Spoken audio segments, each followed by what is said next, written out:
Think Verizon is expensive? Think again. Anyone can bring their AT&T or T-Mobile bill to a Verizon store today and we'll give you a better deal. So bring us your bill. Walk in, run in, pogo stick in, teleport if you can. Ride on the back of a rollerblading yak or fly in on the wings of a majestic falcon.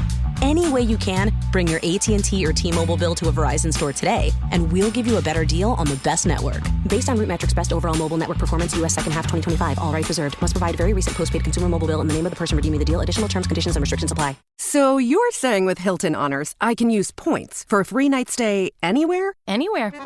What about fancy places like the Canopy in Paris? Yeah, Hilton Honors, baby. Or relaxing sanctuaries like the Conrad in Tulum? Hilton Honors, baby. Ooh, what about the 5-star Waldorf Astoria in the Maldives? Are you gonna do this for all 9,000 properties? When you want points that can take you anywhere, anytime, it matters where you stay. Hilton, for the stay. Book your spring break now. Por 200 años, Israel dividió su devoción. De día, el nombre de Dios. De noche, los altares de Baal encendidos en los montes. Por 200 años, los profetas fueron asesinados por denunciar lo que sucedía en esos santuarios.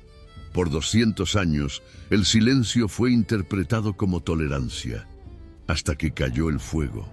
Y lo que vino antes de ese fuego es la historia más perturbadora que el Antiguo Testamento registra. Para entender lo que Israel hacía en esos rituales, primero necesitas entender de dónde vino ese culto, qué prometía y por qué un pueblo que había cruzado el Mar Rojo a pie, que había comido pan caído del cielo en el desierto durante 40 años consecutivos, que había visto ciudades enteras derrumbarse al sonido de trompetas, terminó postrado ante una estatua de metal con los brazos abiertos y fuego por dentro. Esta no es una historia simple de ignorancia religiosa. Es una historia de seducción, sobre lo que ocurre cuando un pueblo se cansa de un Dios que exige mucho y se inclina hacia un Dios que promete mucho. Y los detalles de lo que sucedía en esos altares van mucho más allá de lo que la mayoría de las personas imagina cuando escucha la palabra idolatría. El nombre Baal no era el nombre de un único Dios, era un título. En hebreo y fenicio, la palabra significaba señor, dueño, esposo. Cada región de Canaán tenía su propio Baal local, su señor divino específico de ese territorio, de esa montaña, de ese valle, de esa fuente de agua. Estaba el Baal de Peor, adorado por los moabitas y madianitas en el monte Peor. Estaba el Baal Hermón, el Baal Hazor, el Baal Zephón. Estaba el Baal Zebub, el señor de las moscas, asociado a la ciudad de Ecrón entre los filisteos, aquel al que el Nuevo Testamento llamaría Belzebú. Estaba Baal Amón en Cartago, herencia fenicia en el norte de África. Pero entre todos esos señores locales, había uno que se convertiría en el centro del conflicto más dramático de la historia de Israel. Aquel que terminaría en el Monte Carmelo con fuego descendiendo del cielo y 450 cadáveres en el arroyo Quizón. Era Baal Melcart, el Baal de Tiro, el Baal, el dios de la tormenta y la fertilidad, traído por una princesa fenicia llamada Jezabel, al interior del palacio real de Samaria. Las excavaciones de la ciudad de Ugarit, en la actual Siria, iniciadas en 1929 de la era cristiana, revelaron miles de tablillas cuneiformes con textos fechados entre los siglos XIV y XIII a.C. Esos textos describen la mitología completa de Baal con un nivel de detalle que ninguna fuente bíblica ofrece y cambiaron para siempre la comprensión de los estudiosos sobre el mundo religioso que rodeaba a Israel. Según esos mitos de Ugarit, Baal era hijo de El, el dios supremo del panteón cananeo, el dios anciano que había creado el mundo y presidía sobre todos los demás dioses. Pero en la práctica, Baal había superado al padre en importancia y en poder. Era él quien controlaba la lluvia, el trueno, las tormentas, la fertilidad de la tierra y de los rebaños. La propia palabra para el fenómeno de la naturaleza que hoy llamas tormenta era para aquel mundo la voz de Baal. El trueno era él hablando, el rayo era él actuando, y la lluvia era la señal más tangible de que había vencido a su enemigo principal, el dios Mot, el señor de la muerte y de la aridez. Esa batalla mítica entre Baal y Mot era el núcleo teológico de toda la religión cananea. Según los textos de Ugarit, cada año Baal descendía al mundo de los muertos, derrotado por Mot. Durante el verano seco, mientras la tierra se agrietaba de calor y las cosechas se marchitaban, era porque Baal estaba muerto, preso en el inframundo, y sin su poder fertilizador la tierra se volvía estéril. Pero entonces Anat, la diosa guerrera, su hermana y aliada, luchaba contra Mot con furia absoluta y liberaba a Baal. Él resurgía. Y cuando las primeras lluvias de otoño llegaban después de meses de sequía mediterránea, era la prueba de que Baal había vuelto, había vencido, había derrotado a la muerte una vez más. Para los agricultores de Canaán, ese ciclo no era solo mitología, era explicación, era cosmología, era la estructura que daba sentido a las estaciones, a la cosecha, a la supervivencia. Era el modelo por el cual se interpretaba todo lo que ocurría en la naturaleza. Y era también la invitación a participar en ese ciclo, a influir en el desenlace mediante rituales específicos diseñados para activar el poder fertilizador de Baal sobre la tierra y sobre el vientre de las mujeres. Cuando los israelitas cruzaron el Jordán y entraron en Canaán, alrededor del año 1473 a.C., según las cronologías tradicionales, encontraron ese sistema completamente montado. Cada ciudad cananea tenía su santuario, cada colina tenía su altar, cada comunidad tenía sus sacerdotes, y el sistema entero prometía algo muy concreto e inmediato. Lluvia cuando no estaba lloviendo, hijos cuando el vientre estaba cerrado, cosecha cuando la tierra estaba seca, protección cuando los enemigos se acercaban. El Dios de Israel también prometía esas cosas, pero con una diferencia fundamental. Las prometía a cambio de fidelidad exclusiva, observancia de la ley, santidad moral, justicia social. Baal las prometía a cambio de rituales, no de carácter, no de ética, no de relación, de ritual. Haz el rito correcto, paga el precio correcto y la lluvia vendrá. Para un pueblo de agricultores, mirando una cosecha que se estaba secando mientras el vecino cananeo realizaba ceremonias en lo alto de la colina, esa diferencia no era teológica, era práctica, era económica, era la diferencia entre comer y pasar hambre. Y fue por eso que, conforme registra el libro de Jueces, en el momento en que Josué murió y la generación que había cruzado el Jordán fue pasando, la apostasía comenzó, no de una vez, no como una decisión formal de una nación reunida en asamblea, sino en pedazos, gradualmente, familia por familia, aldea por aldea, hasta que el culto de Baal estaba integrado en la vida cotidiana de Israel como parte de la vida normal de cualquier comunidad agrícola de la región. Lo que exactamente ocurría en esos santuarios, lo que los israelitas hacían cuando subían a los llamados lugares altos, es el centro de lo que necesitas entender. Esos lugares altos, en hebreo Bamot, eran estructuras construidas en elevaciones geográficas, colinas, montañas, terrazas naturales, cualquier punto del terreno que quedara por encima del nivel de las habitaciones circundantes. La elección de la altura no era accidental ni estética. Baal era Dios del cielo, de la tormenta, de las nubes que llevan la lluvia. Estar más alto era estar más cerca de él. Era acortar la distancia física entre la petición y quien podría atenderla. Era acercar el santuario a la región donde él habitaba, esa capa del cielo donde los truenos se formaban y los rayos eran lanzados. Cada bamá tenía un conjunto específico de elementos rituales reconocibles y estandarizados en toda la región de Canaán. Había el altar de piedra para los sacrificios animales, normalmente construido con piedras brutas al aire libre, sin corte, sin pulido, colocadas unas sobre otras de manera que el fuego pudiera arder por debajo y alrededor. Había la matzebá, la columna de piedra erigida verticalmente junto al altar, que los estudiosos modernos identifican como símbolo fálico asociado a la virilidad de Baal y al poder de fertilización masculina sobre la tierra.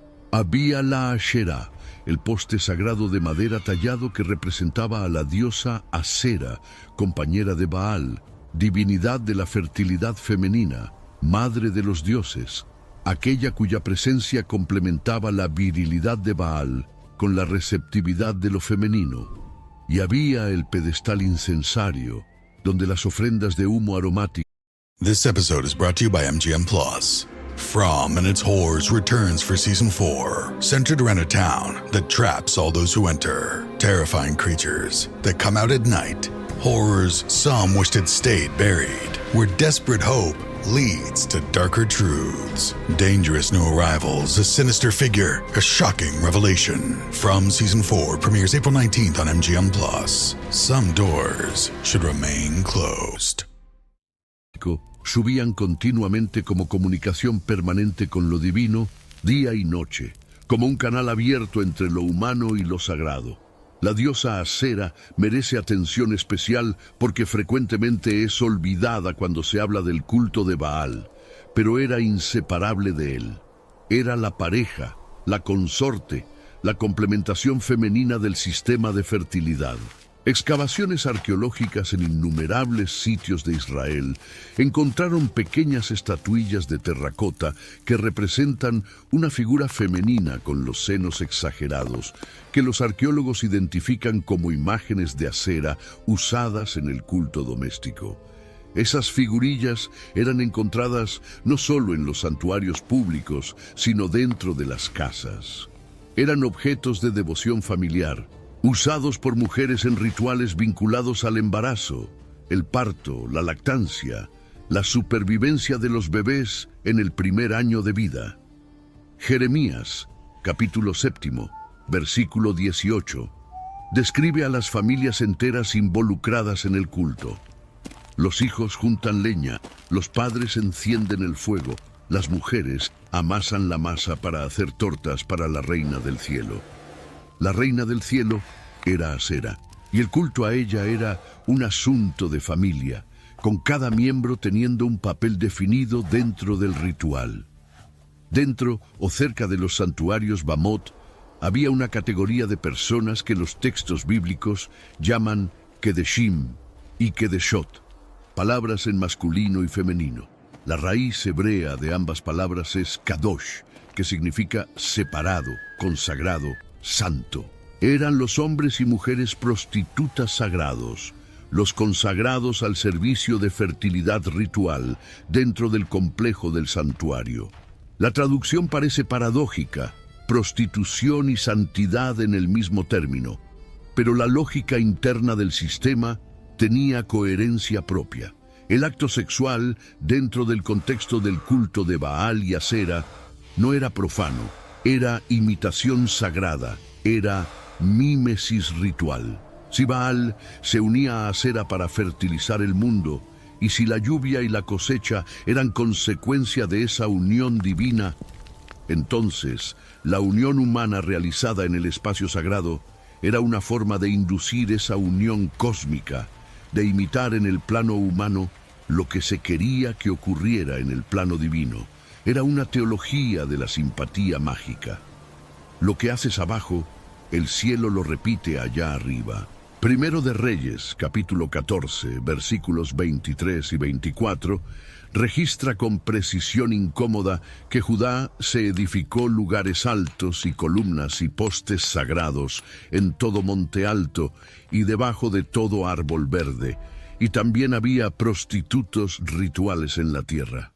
La expresión en todo monte alto y debajo de todo árbol verde no era una figura retórica, era descripción geográfica. La prostitución ritual estaba en los lugares altos de las colinas y en las sombras de los arbolados sagrados, dos tipos de espacios separados y complementarios en el sistema cultural cananeo. Ningún rincón del paisaje estaba libre. El profeta Oseas, que actuó en el reino del norte durante el siglo VIII a.C., es quien más detalla el vínculo entre el culto de Baal y la prostitución ritual. En el capítulo 4 de su libro, acusa a Israel sin ninguna ambigüedad. Mi pueblo consulta su pedazo de madera y su bastón le da respuesta, pues el espíritu de prostitución los hizo errar. Abandonaron a su Dios para prostituirse. Las hijas se prostituían y las nueras adulteraban. Y Oseas añade que no castigaría a las hijas por prostituirse porque los propios hombres que las llevaban a esos rituales eran igualmente culpables. Toda la nación participaba. Lo que Oseas describe no es una práctica de minoría, no es una desviación de algunos individuos marginales en los márgenes de la sociedad. Es culto nacional, popular, practicado a plena luz del día, en los mismos altos donde cualquier israelita podía subir libremente. Pero la prostitución ritual, por perturbadora que sea, no era el elemento más oscuro de ese sistema. Había otro, documentado tanto por la Biblia como por la arqueología moderna, que representa el punto donde el culto de Baal tocó el horror en su forma más absoluta. Era el sacrificio de niños. El libro de Jeremías, en el capítulo 7, versículo 31, registra que el pueblo de Judá construyó los lugares altos del Tofet en el valle de Ben Hinnom para quemar a sus hijos e hijas en el fuego, cosa que Dios no había ordenado ni les había pasado por el pensamiento. El valle de Ben Hinnom, al sur de Jerusalén, llegaría a estar tan asociado al horror de esos rituales que su nombre en arameo, Gehenna, terminaría siendo la palabra que el Nuevo Testamento usaría para describir el lugar de tormento eterno. El infierno tiene el nombre de un valle donde los niños de Israel fueron quemados. Técnicamente, el sacrificio de niños estaba más directamente asociado a Moloch, divinidad amonita, que los textos antiguos describen como una figura con cuerpo humano y cabeza de toro, con los brazos extendidos y una cavidad en el vientre donde se encendía el fuego. Los niños, en algunos casos bebés recién nacidos, eran colocados en los brazos calentados de la estatua o lanzados directamente al fuego que ardía en su interior. La práctica era descrita por los profetas como hacer pasar a los hijos por el fuego, una expresión que aparece reiteradamente en Segundo de Reyes y en Jeremías. Moloch estaba afiliado a Baal, y en los períodos de mayor sincretismo, los dos cultos se mezclaban de tal forma que la línea divisoria entre uno y otro se volvía tenue hasta el punto de borrarse por completo. Arqueólogos trabajando en Cartago, la ciudad fenicia en el norte de África, fundada por colonos de Tiro y Sidón, y por tanto heredera directa de la misma cultura religiosa que Jezabel había traído a Samaria, encontraron los llamados tofetes cartagineses. Son cementerios rituales repletos de urnas funerarias que contienen huesos calcinados de niños, a veces junto con huesos de animales, datados entre los siglos 8 y 2 a.C. Las inscripciones en las urnas mencionan frecuentemente sacrificios realizados en cumplimiento de votos. Cuando el niño moría, la inscripción registraba que el padre había prometido algo a Baal Amón y había pagado lo prometido. La evidencia física encontrada en la arqueología de Cartago confirma lo que los textos bíblicos denunciaban para Canaán y para Israel. Eso no era leyenda, era práctica documentada por huesos. En el contexto israelita, la práctica aparece conectada no solo a Moloch, sino al sincretismo general del culto cananeo en sus momentos de mayor crisis. Según Segundo de Crónicas, capítulo 28, versículos 2 y 3, el rey Acaz de Judá anduvo en los caminos de los reyes de Israel, y también hizo imágenes fundidas para los Baales, y quemó incienso en el valle de Ben Hinnom, y quemó a sus hijos en el fuego, conforme a las abominaciones de las naciones. Y el rey Manasés, hijo del piadoso Ezequías, y uno de los reinados más largos de la historia de Judá, 55 años en el trono, es descrito en Segundo de Reyes como el rey más perverso de la historia de Judá. Hizo lo mismo, añadiendo al horror de quemar a su propio hijo el hecho de haber colocado una estatua tallada de acera dentro del propio templo de Dios en Jerusalén, en el edificio que Salomón había construido según las instrucciones divinas, en el lugar que representaba la presencia de Dios en el mundo. Para que comprendas la escala de lo que estaba ocurriendo, es necesario contextualizar lo que representaba en términos prácticos y políticos la presencia del culto de Baal en Israel. No era una nación que practicaba esos rituales a escondidas, con vergüenza, sabiendo que estaba equivocada y tratando de ocultarlo. Había períodos en que el culto de Baal era el culto oficial del Estado. Había un templo dedicado a Baal, construido en Samaria, la capital del reino del norte, construido por el propio rey. Había sacerdotes y profetas de Baal. This episode is brought to you by Indeed. Stop waiting around for the perfect candidate. Instead, use Indeed sponsored jobs to find the right people with the right skills fast. It's a simple way to make sure your listing is the first candidates see. According to Indeed data, sponsored jobs have 4 times more applicants than non-sponsored jobs. So go build your dream team today with Indeed. Get a $75 sponsored job credit at Indeed.com/podcast. Terms and conditions apply. SpringFest is heating up at Lowe's, and for a limited time, we have the extra big deals you need to impress guests. Get your outdoor space ready and save $50 on a select Cobalt 24-volt blower kit, now $79.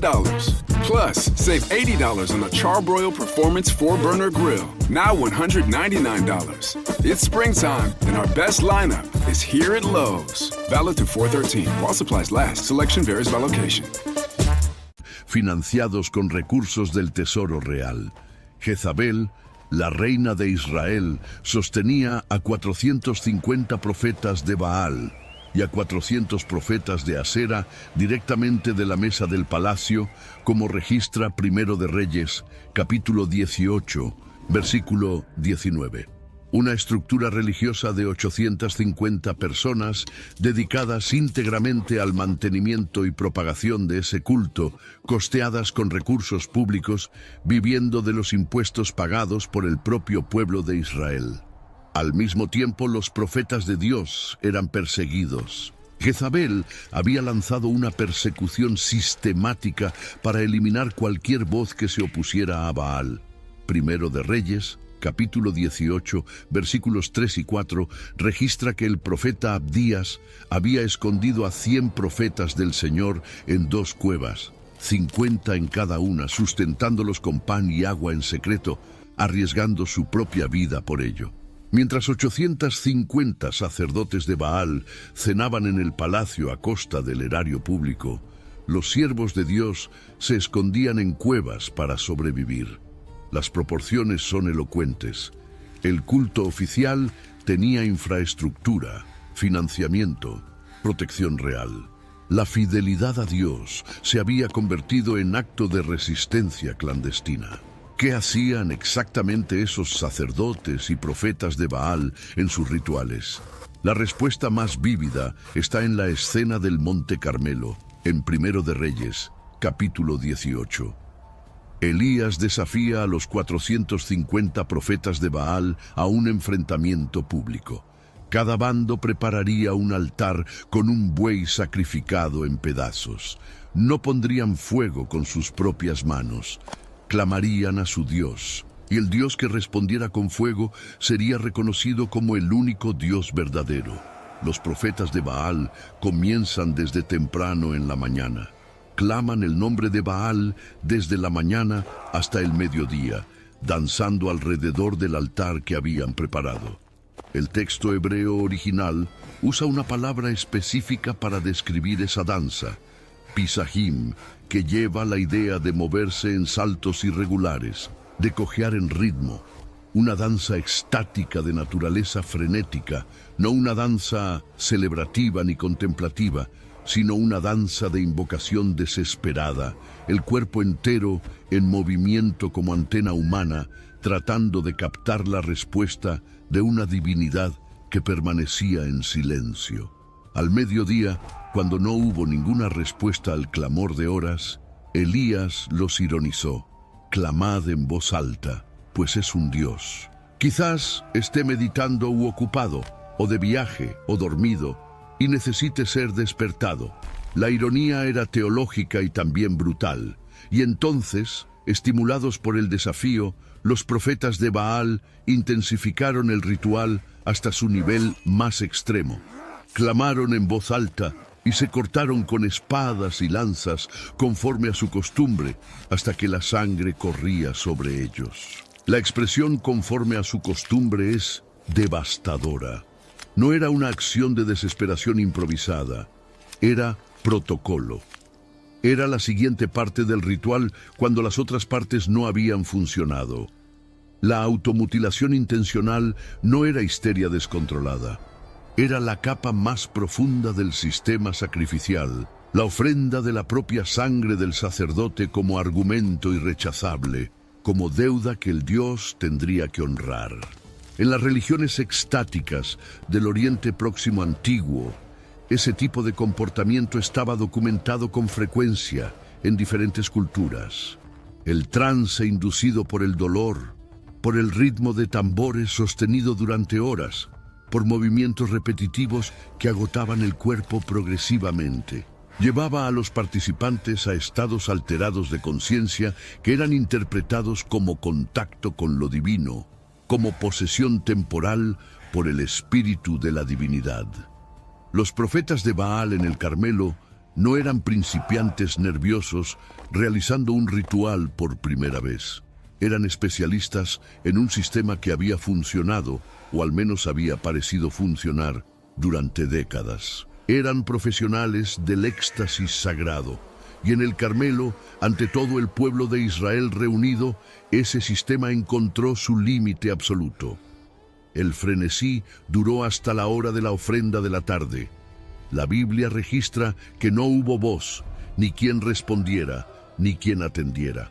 El altar continuaba frío, el buey continuaba intacto, y Baal continuaba en silencio.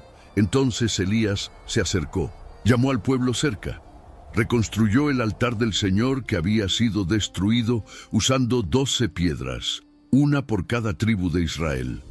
Cavó una zanja alrededor con capacidad de contener 2 seas de semillas. Apiló la leña, colocó el buey partido en pedazos encima y mandó llenar de agua 4 cántaros la primera vez, derramados sobre el holocausto y sobre la leña. 4 cántaros la segunda vez, lo mismo, 4 cántaros la tercera vez, 12 cántaros de agua, al final de 3 años y medio de sequía, vertidos deliberadamente sobre un altar para hacer humanamente imposible cualquier explicación natural para lo que vendría a continuación. El agua llenó la zanja, corrió por el altar, empapó la leña, empapó el buey, y entonces Elías oró. Una oración, no una danza de horas, no cortes en la piel, no grito frenético, una frase: respóndeme, Señor, respóndeme, para que este pueblo sepa que tú eres el Señor Dios y que tú has vuelto su corazón. Fuego cayó del cielo, consumió el holocausto, la leña, las piedras, el polvo, lamió el agua que estaba en la zanja. El pueblo cayó rostro en tierra y clamó: el Señor es Dios, el Señor es Dios. Y ese mismo día, los 450 profetas de Baal fueron muertos en el arroyo Quizón, Pero para comprender la profundidad del problema que el culto de Baal representaba, necesitas retroceder y ver la línea histórica completa, porque el episodio del Carmelo fue el pico de una crisis que había comenzado siglos antes y continuaría por décadas después. El primer contacto de Israel con el culto de Baal, documentado en las Escrituras, ocurrió aún en el desierto, antes incluso de la entrada en Canaán. En Números, capítulo 25, mientras Israel estaba acampado en las llanuras de Moab, hombres israelitas comenzaron a relacionarse con mujeres moabitas. Esas mujeres los invitaron a los sacrificios de sus dioses. El pueblo comió y se postró ante los dioses de Baal Peor, y 24,000 israelitas murieron en una plaga en un único evento juzgado por eso. 24,000 muertos. La catástrofe fue documentada, nombrada, inscrita en la memoria colectiva. Moisés había advertido explícitamente antes de morir en todo el libro de Deuteronomio sobre los peligros de seguir a los dioses de las naciones. Josué había advertido al final de su vida, reuniendo a las tribus en Siquem y poniendo la elección ante ellos con claridad absoluta. Elegid hoy a quién serviréis. Pero la memoria colectiva es frágil cuando las cosechas están en juego. Y cuando Josué murió, y la generación que había cruzado el Jordán fue pasando, y las generaciones siguientes no conocían personalmente los milagros de Egipto, ni del cruce del desierto, ni la manifestación del Sinaí, el ciclo comenzó. El libro de Jueces describe ese ciclo con una regularidad casi mecánica, repetida 6 veces a lo largo del libro. Israel servía a Dios mientras el juez piadoso estaba vivo. El juez moría. La generación siguiente abandonaba al Señor y servía a Baal y a Asera. La opresión llegaba generalmente en forma de una nación vecina que subyugaba a Israel por años o décadas. Israel clamaba a Dios. Dios levantaba otro juez para liberar al pueblo. Llegaba la liberación. El juez moría y el ciclo comenzaba de nuevo. 6 iteraciones del mismo patrón, 6 generaciones de apostasía, opresión, clamor y restauración. El texto de Jueces, capítulo 2, versículos 11 a 13, resume el patrón de forma exacta. Los hijos de Israel hicieron lo malo ante los ojos del Señor y sirvieron a los Baales. Abandonaron al Señor Dios de sus padres, que los había sacado de la tierra de Egipto, y siguieron a otros dioses. It's crunch time at work, and you need to bring wings to your workday. Visit redbull.com/gettingitdone and answer a couple questions about your work style to get a Spotify customized playlist tuned to your productivity. Plus, score a can of Red Bull on us while you go from to-do to done. And remember, Red Bull gives you wings. Supplies are limited. Terms apply. Visit the website for more information. De los dioses de los pueblos que estaban a su alrededor. Se inclinaron ante ellos e irritaron al Señor. Sirvieron a Baal y a Astarte. Durante el reinado de Salomón, ya en la monarquía unificada, el problema adquirió nueva dimensión y nueva ironía. Salomón había construido el templo, la casa de Dios en Jerusalén, utilizando 40,000 carros de caballos, 12,000 jinetes, 150,000 trabajadores y 7 años de construcción. Y entonces, en sus años finales, influenciado por sus 700 esposas y 300 concubinas de naciones extranjeras, el corazón de Salomón se desvió. Construyó un lugar alto para Quemos, la abominación de Moab, y para Moloc, la abominación de los hijos de Amón, en el mismo monte que quedaba frente a Jerusalén. El hombre que había edificado la casa más elaborada que Israel jamás había construido para Dios, construyó, años después, casas para los ídolos de quienes eran enemigos de Dios, en la misma colina, con vista al mismo valle. Con la división del reino tras la muerte de Salomón, el problema se multiplicó en 2 frentes simultáneos. En el reino del norte, Israel, Jeroboam estableció inmediatamente 2 becerros de oro en Betel y en Dan, y dijo al pueblo: He aquí tus dioses, oh Israel, que te hicieron subir de la tierra de Egipto. Era la misma frase que el pueblo había dicho sobre el becerro de oro en el desierto 40 años antes. La idolatría tenía memoria, tenía lenguaje, tenía liturgia propia que se repetía a lo largo de las generaciones con vocabulario idéntico. Y mientras los reyes del norte se sucedían en inestabilidad política y apostasía religiosa creciente, el problema de Baal crecía hasta llegar a su punto más crítico en el reinado de Acab. Acab fue descrito en Primero de Reyes, capítulo 16, versículo 30, con una precisión que no deja margen para interpretación favorable. Acab, hijo de Omri, hizo lo malo ante los ojos del Señor, más que todos los que fueron antes de él.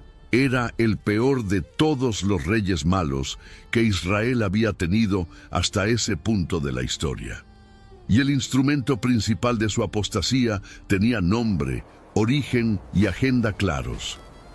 Jezabel, hija de Etbaal, rey de los Sidonios. Sidonia era Fenicia, y Etbaal no era solo rey de Tiro, era también sacerdote de Baal Melcart, el dios de la ciudad.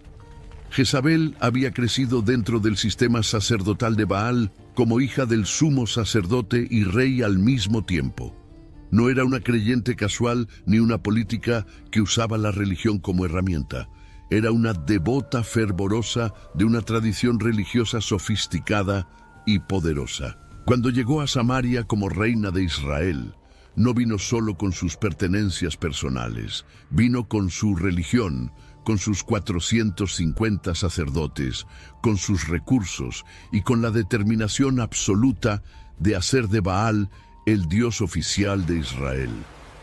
Acab le construyó un templo de Baal en Samaria, hizo un poste sagrado de Asera, y según Primero de Reyes, capítulo 16, versículo 33, hizo más para provocar la ira del Señor Dios de Israel que todos los reyes de Israel que fueron antes de él. El templo de Baal en Samaria no era un pequeño santuario familiar escondido en una colina. Era una estructura arquitectónica significativa, suficientemente grande para albergar reuniones regulares de los sacerdotes y para realizar ceremonias públicas de Estado. Era el centro administrativo del culto oficial de Baal en el reino. Y lo que ocurría dentro y alrededor de ese templo reflejaba la tradición completa del culto de fertilidad fenicio en toda su extensión. Había los sacrificios animales regulares, bueyes, carneros, palomas quemados sobre el altar mientras el humo subía como comunicación con lo divino. Había las ofrendas de primicias, los primeros frutos de cada cosecha traídos antes de cualquier consumo humano, en una lógica de que Baal debía recibir primero lo que había fertilizado. Había las ceremonias estacionales ligadas al ciclo agrícola, la celebración de la lluvia de otoño como resurrección de Baal después de meses de verano seco, las lamentaciones del verano como duelo colectivo por el dios temporalmente muerto. Y había los consagrados, los Kedeshim y Kedeshot, sirviendo en el complejo del templo en rituales de fertilidad que mezclaban lo sagrado y lo sexual, de manera que todo profeta de Israel había denunciado como abominación. El profeta Amós, contemporáneo de Oseas y activo en el reino del norte durante el siglo VIII, añade un detalle económico que revela la dimensión sistémica del problema. Denuncia a hombres que se acuestan con la misma mujer consagrada y van a la casa de su Dios, y beben vino de los multados delante del altar del Señor. La prostitución ritual estaba integrada en la estructura económica del templo, y el vino ofrecido en los banquetes sagrados era pagado con recursos confiscados de los pobres mediante multas injustas. La deshumanidad económica y la inmoralidad ritual eran las dos caras de la misma moneda. El profeta Isaías, en el Reino del Sur, describió con repulsión cómo el pueblo quemaba incienso a las piedras pulidas debajo de toda piedra lisa y bajo todo árbol verde, y sacrificaba a los hijos en los arroyos y en las grietas de las rocas. El profeta Ezequiel, ya en el contexto del exilio, describió con detalle impactante los rituales que había visto antes de la deportación, incluyendo a mujeres sentadas a la puerta norte del templo en Jerusalén, llorando por Tamuz, el dios babilónico de muerte y resurrección, equivalente mesopotámico de Baal, en el corazón del espacio más sagrado de Israel. La pregunta que persiste cuando examinas esta historia es simple: ¿por qué duró tanto? ¿Por qué un pueblo que había recibido la Torá, que tenía los salmos, que escuchaba a los profetas, que conocía la historia del Éxodo, seguía volviendo a Baal generación tras generación, ciclo tras ciclo, reforma tras reforma? La respuesta es múltiple, y ninguna de sus capas puede ser ignorada sin empobrecer el análisis. La primera capa era la presión de los resultados inmediatos. Baal era un dios climático y agrícola. Cuando llovía, era porque Baal había respondido. Cuando no llovía, era porque había fallado en el ritual en algún detalle. El sistema ofrecía una lógica de causa y efecto que parecía verificable, aunque la correlación fuera siempre retroactiva. La segunda capa era la presión social. Los pueblos alrededor adoraban a Baal. Los vecinos cananeos que permanecían dispersos por la tierra adoraban a Baal. Las naciones con las que Israel comerciaba adoraban a Baal. No participar en los rituales locales era ser extranjero en la propia tierra, excluido de las redes de solidaridad comunitaria que giraban alrededor de los santuarios. Los mercaderes que sellaban negocios en los festivales de Baal, los agricultores que compartían recursos en los días sagrados locales, las familias que se aliaban mediante los rituales comunitarios en los altos, todo eso creaba una presión de pertenencia que era mucho más inmediata que la memoria abstracta de un dios que había actuado generaciones atrás. La tercera capa era la seducción de lo concreto y lo controlable. Baal tenía estatuas que podías ver, tocar, decorar, llevar. Tenía rituales que podías ejecutar, pasos definidos, acciones mensurables, resultados esperados.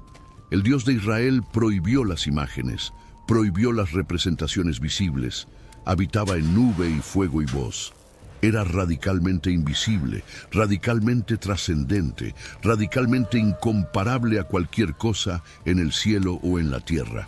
Para una mente humana que busca lo tangible, lo visible, lo manipulable, esa diferencia no era solo teológica, era psicológica. Era la diferencia entre orar en la oscuridad a una presencia que no se ve y encender incienso ante una estatua que responde al tacto. Y había aún la cuarta capa, la más sutil y la que los profetas denunciaron con mayor intensidad, que era el sincretismo. La mayoría de los israelitas que subían a los lugares altos no habían formalmente abandonado. So good, so good, so good.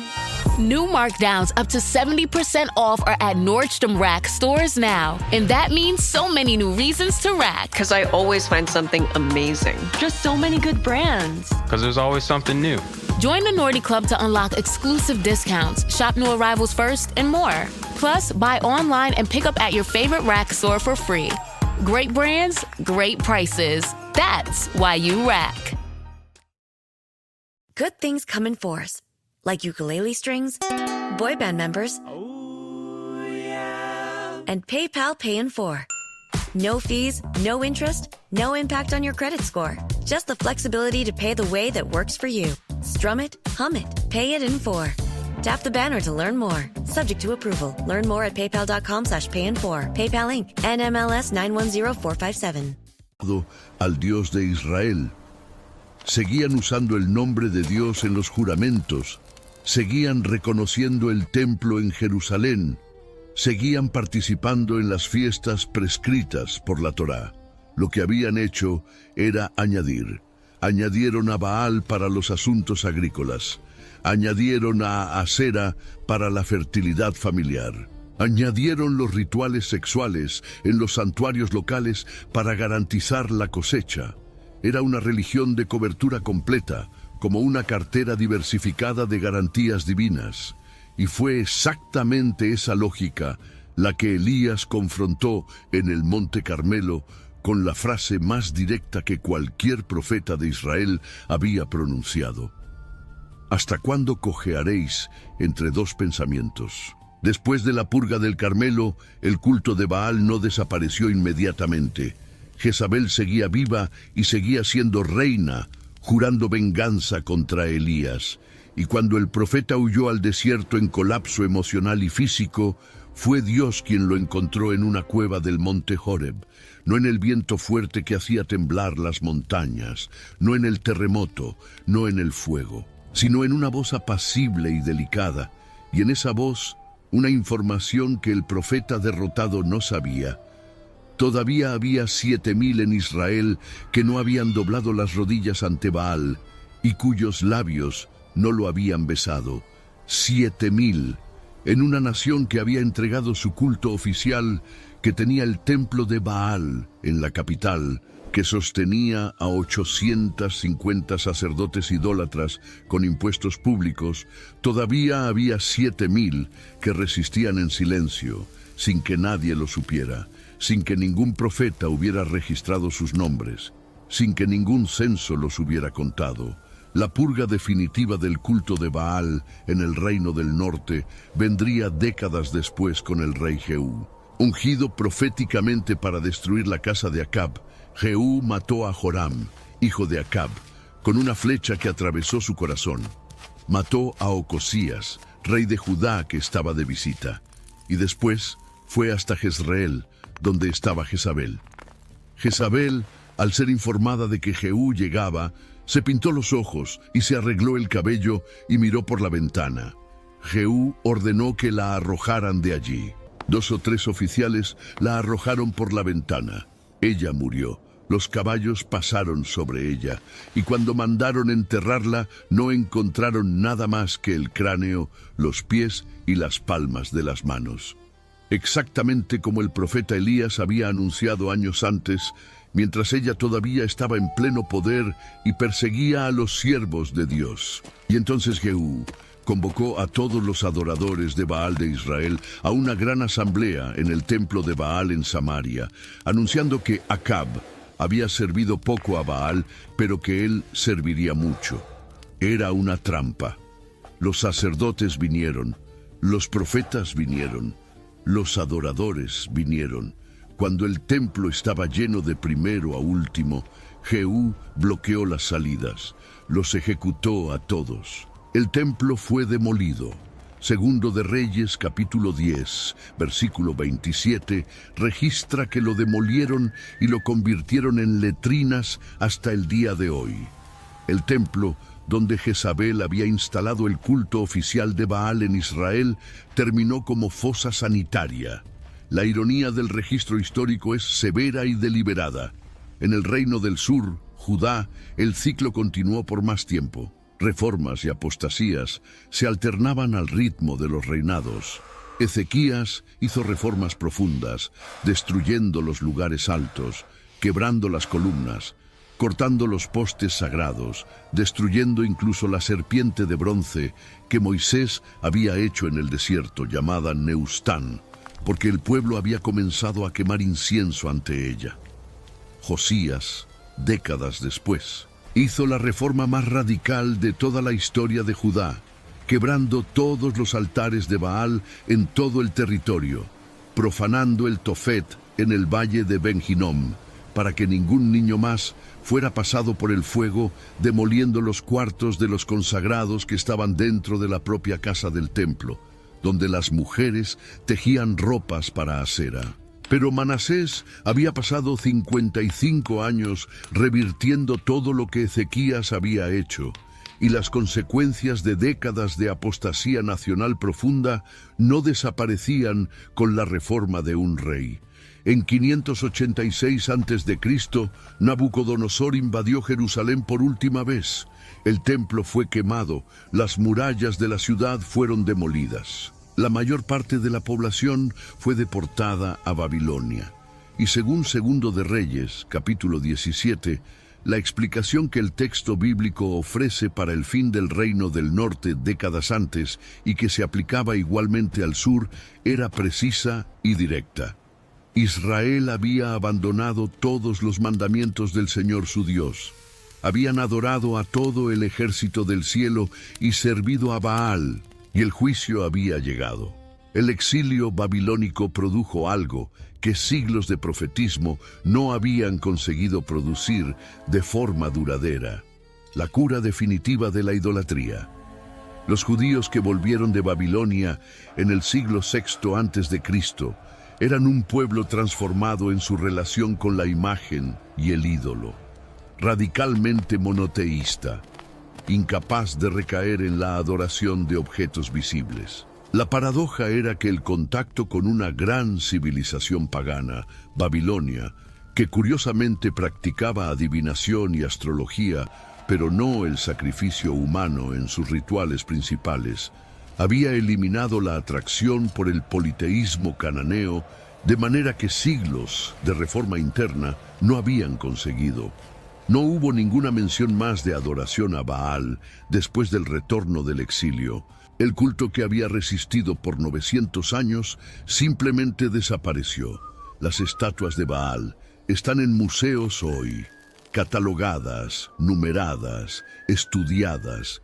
Lo que un día generó terror sagrado y éxtasis colectivo, ahora es objeto de tesis académica y vitrina de vidrio. Los altares se convirtieron en excavaciones. Los templos se convirtieron en sitios arqueológicos.